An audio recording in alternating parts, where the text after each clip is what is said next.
Direto. Vem direto. Vem cá.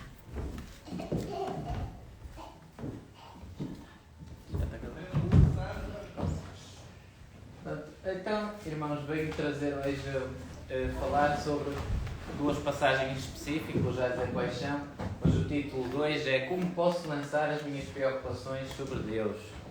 E eu achei que devia trazer agora isto, que é um culto leve, mas que é muito importante, principalmente para se calhar uma fase que vamos passar, que vai chegar o outono e inverno, e é sempre uma fase mais difícil, não é, irmãos?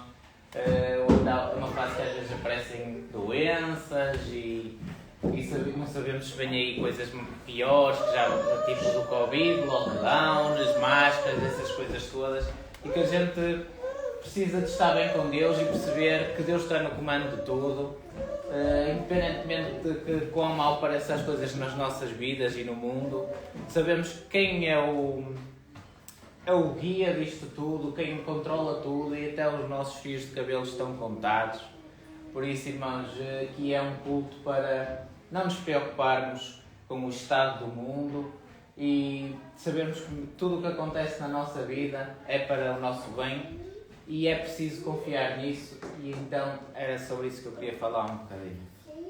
As passagens de análise hoje, então, são 1 Pedro 5,7, que é: lancem sobre ele toda a sua ansiedade, porque ele tem cuidado de vocês. E também, Salmos 55:22, role seu fardo sobre o Senhor, e ele o sustentará. Ele nunca permitirá que o justo seja movido. Então, como estas passagens, já há muitas, irmãos, mas estas são assim as mais fortes, para quando temos fardos e ansiedades e qualquer tipo de problema. Então, eu antes de passar a analisar isto mais profundamente, queria falar que realmente isto é mais fácil quando nós andamos em obediência e de consciência limpa, irmãos.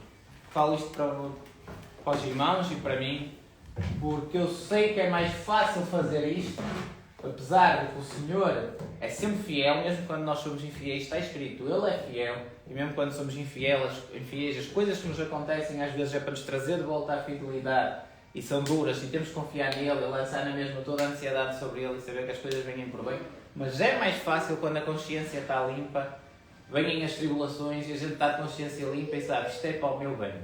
Quando às vezes não estamos de consciência limpa, às vezes vêm as tribulações e pensamos, fiz a geneira, e não é tão bom, não tira tanto fardo, apesar de que sabemos que fiz a geneira, mas é para o meu bem, não é? Como há pouco o Zé dizia, que mesmo a tribulação vem para nos melhorar, mas é mais fácil quando estamos com consciência limpa, e às vezes a nossa carne mantém-nos num estado em que estamos em dúvida, um bocadinho de dúvida se estamos a andar bem ou não. E essa dúvida já destrói um bocado o nosso relacionamento com o Senhor e a nossa leveza e paz. E então, como está escrito, quando há dúvida, não o façamos. Quando há dúvida, vamos desfazer esse pecado, porque quando há dúvida é pecado. Está escrito, quando há dúvida é pecado. Se há dúvidas, vamos mudar, vamos retornar à obediência, que o fardo é leve quando temos obediência. Então, a chave para conseguirmos lançar essas ansiedades e descansar nele. A chave é fácil, irmãos, é a fé. Então, na medida em que confia na promessa de Deus de o proteger, nesse grau o seu fardo será aliviado. Às vezes o Senhor deixa entrar certas coisas, não quer dizer que Ele proteja a 100%, mas o fardo é aliviado, porque nós confiamos que o Senhor deixou entrar aquilo para o nosso bem, irmão. E como o Senhor Jesus disse, consoante a tua fé, então seja feito. Ou seja, é importante termos sempre aquela fé no Senhor. Sempre a fé que foi Ele que mandou. E mesmo que às vezes as coisas sejam de Satanás, porque às vezes é Satanás quem envia. Mas Satanás não traz nada na nossa vida se o Senhor não permitir. Nada. Não há nada que entre para o cristão se o Senhor não permitir. Se a sua confiança for pequena, ainda se vai sentir sobrecarregado. Mas se for grande, o seu fardo será leve. Confiar que Ele tem o poder de fazer o que diz que fará. Que Ele tem a sabedoria para ser tão estratégico quando precisa ser. Que Ele tenha vontade, o desejo e o compromisso de fazer o que Ele diz. Que é importante esta estratégia, que às vezes nós não entendemos. Mas para que é isto? Para que é importante eu passar por isto? Para que eu tenho que passar isto? Deus é estratégico para lá do que a gente possa entender. Num jogo de xadrez, o Senhor já está no checkmate e a gente ainda está a perceber a primeira jogada. A gente não precisa de entender a 100% para isto. Aconteceu-me, porque agora vai-me acontecer isto e eu vou ficar mais humilde. Não é preciso estar a perceber isto. O Senhor é estratégico e mesmo quando as coisas não conseguimos entender porque é que é para o nosso bem, vamos ter confiança. Porque o Senhor prometeu, tudo o que acontece para aqueles que confiam nele é para o nosso bem. Então, deixamos ele ser o estratégico que tem que ser e vamos ter sempre a fé que é para o nosso bem e ele carrega os fardos connosco. Ele carrega os fardos por nós. Nosso Deus é assim. Nosso Deus não pede para carregar os fardos por ele. Nosso Deus carrega os nossos fardos. Então, passando. Como eu disse, tem uma importância para sermos aliviados, é importante conhecer a Deus, não é, irmãos? É importante conhecer que tipo de Deus é o nosso Deus. Como eu digo aqui, que tipo de rei é o nosso Deus. Porque nós, quando confiamos em Jesus Cristo, Ele é o nosso rei. Nós começamos a servi-lo, não é? Somos seus servos. Então, Ele é o tipo de Deus, o tipo de rei, que quer sobrecarregar o seu povo com fardos, como trabalho escravo, como eram os faraós, ou como até o Deus dos muçulmanos, faz isto e vens para a minha beira, se não fizeres não vens, mata-te por mim. O nosso Deus é esse tipo de Deus. Ou Ele é o Deus que, pelo contrário, adora tirar os fardos do povo. É o Deus que diz, toma o meu jugo e é leve, o jugo é leve. É o Deus que carrega connosco o jugo, ou é o Deus que quer, pode e manda e serve-me a 100% e eu não faço nada por ti. Então a importância de o conhecer, não é? E sabemos qual é o tipo de Deus, o nosso Deus. E vamos já analisar então mais informação. É um Deus doador. Em Atos 17:25 diz: Deus não é servido por mãos humanas, como se precisasse de alguma coisa, visto que Ele mesmo dá a toda a humanidade vida, fogo e tudo mais. Isto vem muito em conta com o que o meu irmão dizia há bocado, até quando ele estava a falar achei engraçado, que eu ia falar disso especificamente. Deus não tem nenhuma necessidade, Ele não precisa de nós, irmãos. Ele não nos veio buscar, não nos escolheu, porque aquele dá-me jeito, preciso muito dele. Não, Ele não precisa de nós, porque se hoje eu morresse ou um de nós morresse, Deus arranjava alguém que fazia um trabalho ainda melhor se quisesse. Deus não precisa de nós, Ele não precisa de escravos. Pelo contrário, Ele mostra a sua plenitude divina, a sua sabedoria, o seu poder, o seu amor, dando, não recebendo. Aqui eu hoje estou, de certa forma, a servi-lo, e muitas vezes nós servimos a Deus, e Deus permite que a gente o sirva, não é porque Ele precisa de nós, mas porque dá-nos a honra, dá-nos a alegria de poder servir a um Pai que amamos, e a alegria de sabermos que nem tínhamos, não merecíamos nada estar a servir um Deus tão poderoso, mas Ele ainda assim deixa-nos. Nesta semana fizemos pecados, fomos infiéis, ainda assim a gente arrepende-se, Ele vai e é tudo resolvido, é tudo limpo, como está escrito, quando confessamos os nossos pecados e estamos prontos outra vez para o servir, com toda a fé, com toda a fidelidade.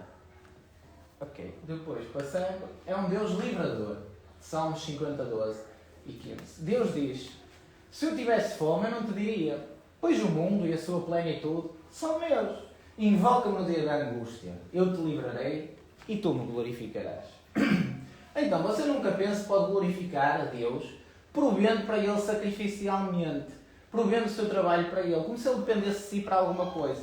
Eu não estou aqui a fazer esta exposição para glorificar a Deus, não.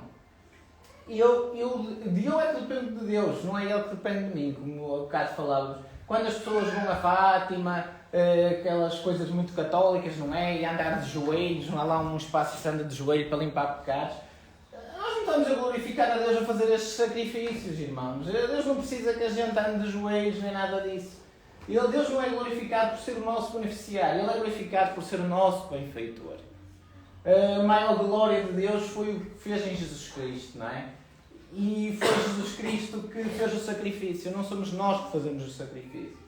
É verdade que nós às vezes gostamos de fazer sacrifícios pelo Senhor, vou deixar de fazer isto pelo Senhor e assim, mas é para o nosso bem, irmãos, não é para o bem de Deus. Nós fazemos isso e Deus gosta que nós façamos isso porque Deus sabe que é melhor sacrificarmos isto para o nosso bem, para a nossa alma. É melhor sacrificarmos isso. Deus não ganha nada com os nossos sacrifícios. Então, pelo contrário, invoca-me, diz o Senhor. E no dia da angústia eu te livrarei. Não, o contrário. Eu te livrarei e tu me glorificarás por eu ter-te livrado. Isto é o que ele diz. Eu te livrarei e aí tu me glorificarás por eu ter-te livrado. Ele não abre mão da glória de ser o provedor e o libertador todo suficiente. Então, ao contrário de Deus pedir-nos alguma coisa, Ele não diz isso. Ele diz, peçam-me. No dia da angústia, pede-me. E eu vou-te livrar. E aí eu sou glorificado. Em livrar. Deus é glorificado em livrar. Não é ser liberto, como se precisasse de alguma coisa. Este é o nosso Deus. Por isso é que quando vêm os problemas, nós sabemos de que forma é que eu posso glorificar a Deus. Vou resolver este problema pela minha força. Deixa estar Deus que este problema não é preciso. Eu vou glorificar a Deus a dizer, Senhor, eu não consigo. Ajuda-me, Senhor. O nosso Deus é assim mesmo. Ele é glorificado por nós nos entregarmos a Ele. Sabemos que não conseguimos resolver o problema. Sabemos que Ele está no comando e Ele resolve o problema da melhor forma para nós. E é um Deus trabalhador. Isaías 64:4. Desde a antiguidade não se ouviu, nem com ouvidos se percebeu, nem com os olhos se viu, um Deus além de ti, que trabalha para o que nele espera. Isto é algo que torna o nosso Deus único entre os deuses pagãos, não é? Mesmo os deuses deste mundo, que há tantos deuses. É que ele não quer ajuda, irmãos. Ele não procura ajuda. Ele não, como eu disse há bocado, ele não vem à procura de pessoas que o ajudem. Ele não vem à procura de pessoas que precisam da ajuda dele. Que é o contrário. Então o nosso Deus fornece ajuda. É um Deus que trabalha para os que esperam nele, irmãos.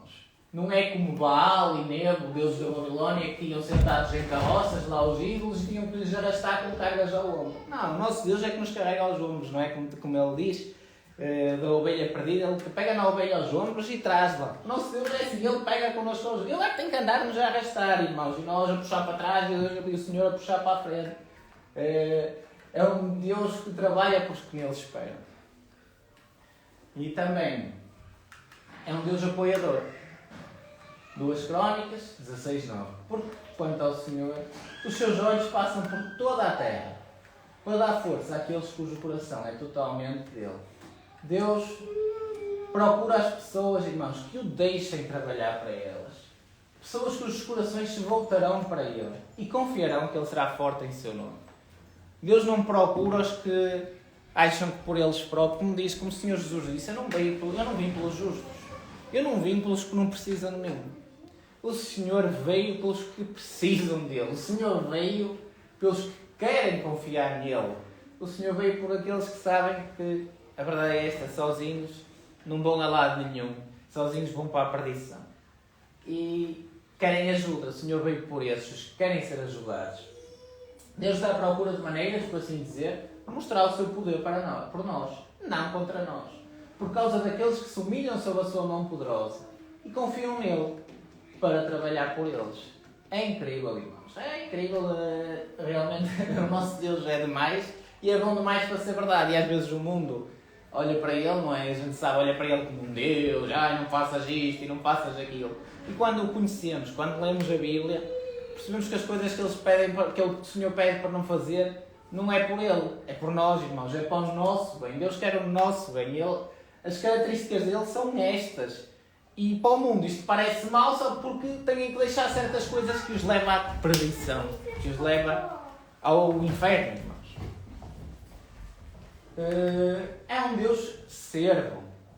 Marcos 10:45. O Filho do Homem não veio para ser servido, mas para servir e dar a sua vida em resgate por muitos.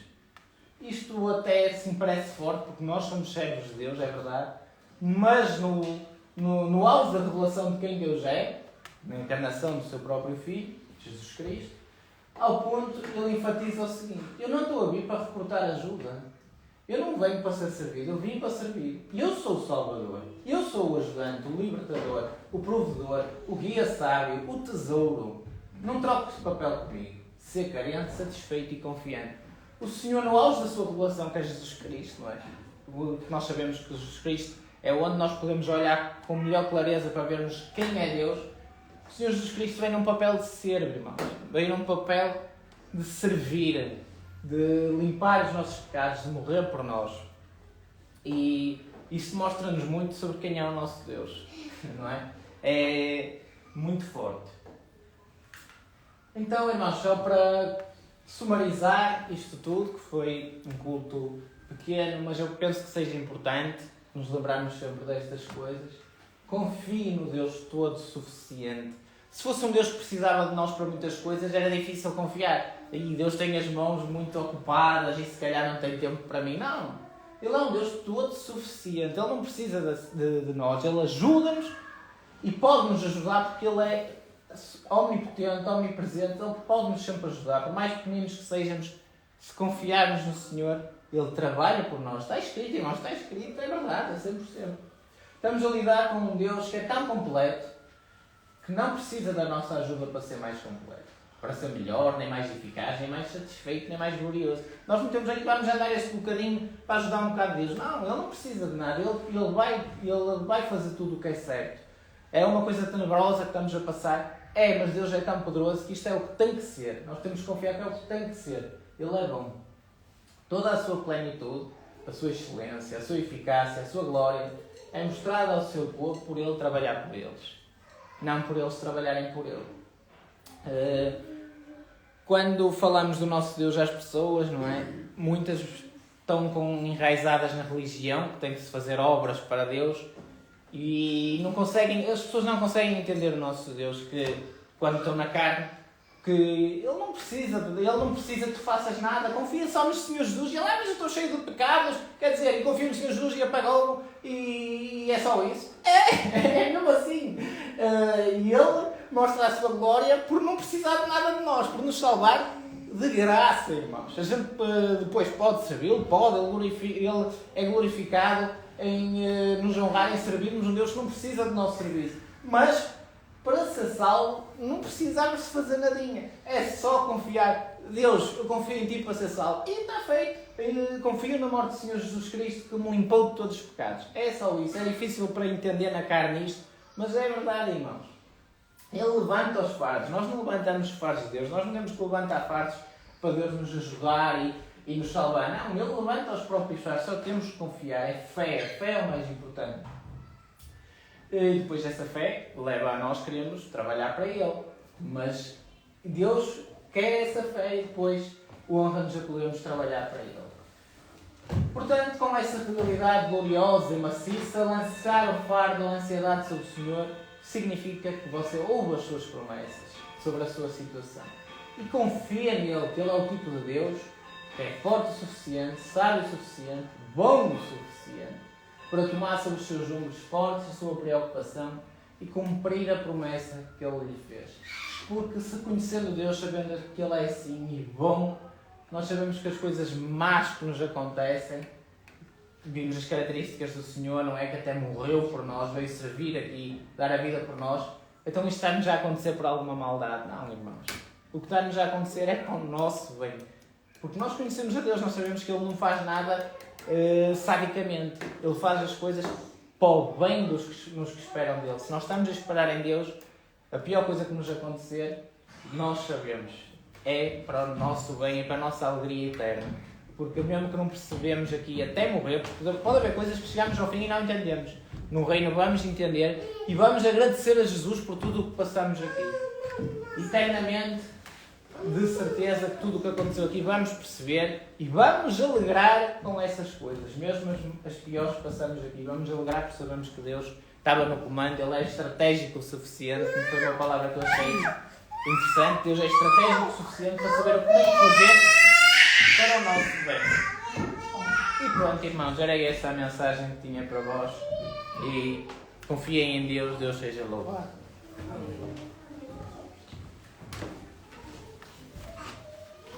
Então, para terminar, e também a quem nos viu online, esta exposição,